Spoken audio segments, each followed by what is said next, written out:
Hello everyone, I'm here at Tewkesbury Medieval Festival with Todd of Todd's Workshop. Hello, Todd from Todd's Workshop and Todd Cutler. Yes, absolutely, yeah.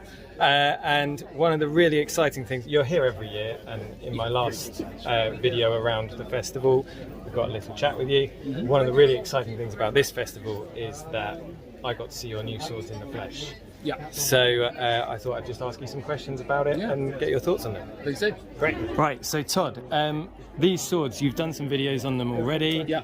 I was very excited when I saw them because actually you were the first person to show me a non-reenactment blade and what it felt like. Okay. Do you remember Edgecote?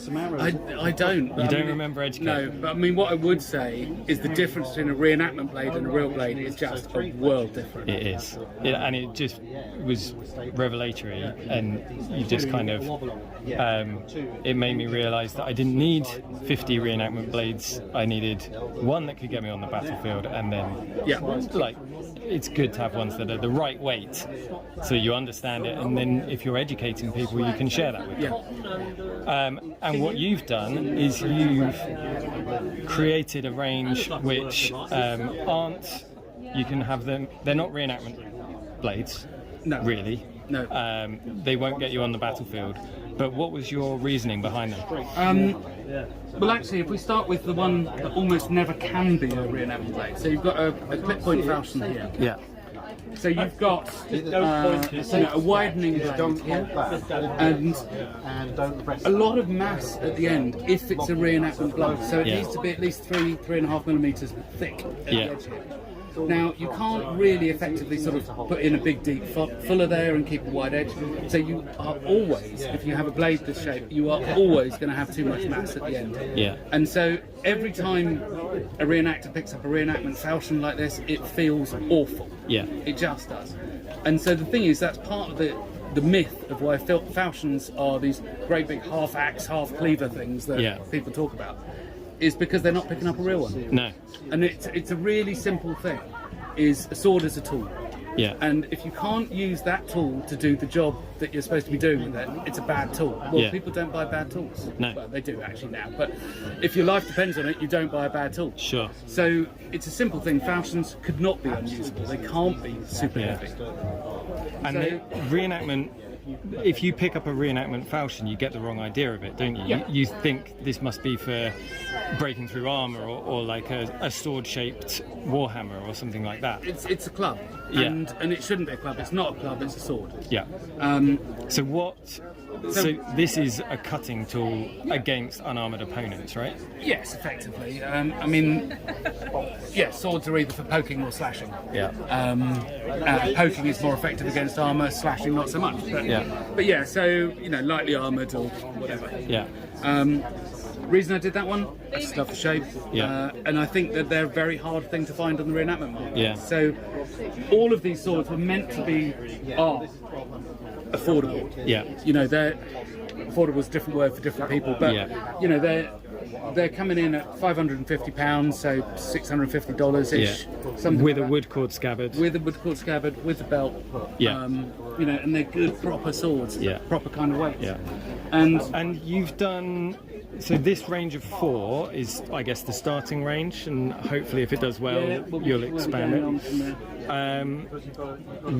In this range, you've created 3 similar swords. What was your thinking behind doing 3 falchions instead of? I love falchions. Okay. There you go. Uncomplicated. Okay. So just personal. Just personal. I've got another one coming as well. Okay. So I just love falchions. But this one has always intrigued me because in my early reproduction days, I made a copy of one of these and it was awful. Yeah.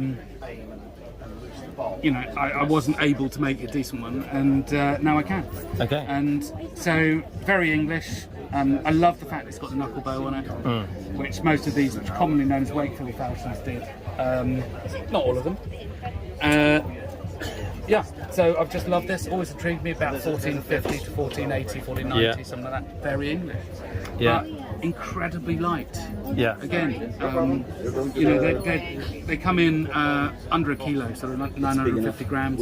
Sure.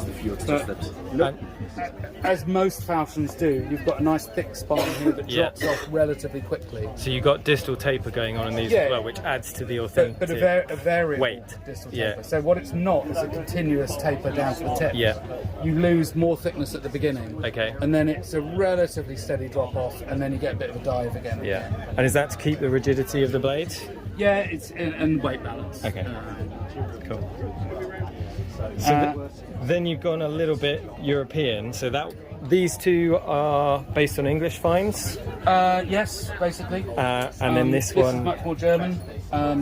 So it's a Messer, but basically visually pretty much, and fighting type pretty much fills the role of a falchion, really. Yeah. It's just the construction slightly different. Messer meaning knife, so you've got a tang for it. So you've effectively got a knife construction, not a sword. A wider tang, rivets through the tang instead of a peened end. Yeah, it has actually got a peened pommel on it as well. Yeah. But the slab tangs on it make it a Messer. Yeah. Basically. It's one of those sort of hair-splitting definitions that, you know, you can argue about, but it's not really worth the time. And we care about it a lot more than the people that used it. I'm sure we care about it a lot more. Yeah. So the bottom line is, it is a Messer, fine. Great. But, yeah. Cool. I love the bow and the nagel on that as well. Yeah, sometimes did, sometimes didn't. Nagel they almost always had. Yeah. Knuckle bow sometimes did, sometimes didn't. Yeah. But yeah, again, I like it. I like going for things which are a little bit unusual. Yeah. But not really unusual, so nobody wants them. Yeah. So it's a middle ground. But then the one that everybody loves, I mean, like everybody loves, and it was the first sword that I have bought, was a Type 14. It was awful. Yeah. Okay, but it was a Type 14, which that is. So it's. So I was saying, you were just having a chat with Matt Easton, and I was chatting about how this sword is the kind of thing that if you got a reenactment version made of it, you know, kind of similar to the falchion, it just wouldn't work as a sword because it's so wide. It's easier than falchion because yes, it's wide here, but that means that a lot of your mass is up near the guard, which is going to be better because, you know, it's like holding out a sledgehammer with one hand. The mass is all at the tip if you've got something like a falchion. Sure. And it's just that much worse on the wrist. Yeah. Okay, so the width of the blade there, and that's probably then why the wasting is present there, and it thins quite quickly. I think, without being rude, I think you're probably overthinking it. Okay. I suspect it's just fashion more than it might be to do with balance, but it's not something that you see really on any other sword type. Okay. And the same things would be true. Yeah. Through the ages. Yeah. And you see it a little bit on Swiss and German daggers, same kind of period, a bit later. Yeah. And there really is definitely no functional reason to have it on a dagger. Yeah, okay. So I think it's just a stylistic thing. That's a perfectly good reason. And I think that's my favourite sword here, so it's definitely doing something.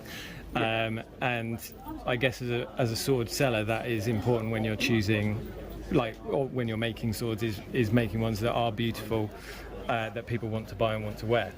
Yeah, I mean, the bottom line is, Todd Cutler is a commercial enterprise, you know, so there's no point in me making swords that nobody wants to buy.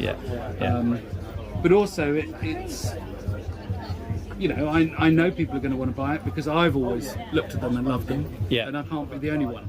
Yeah, sure. So my favourite is the arming sword there. You've chosen three Messers or three falchions. Which is your favourite? This one? I just love it. I've always loved it. Yeah. I don't know. But it is everything that a reenactment sword isn't. Yeah. It is so light and manoeuvrable. Yeah. And it's not what people are expecting. Yeah. You know? Yeah. And I think also the fact that it's got a knuckle bow so early is curious.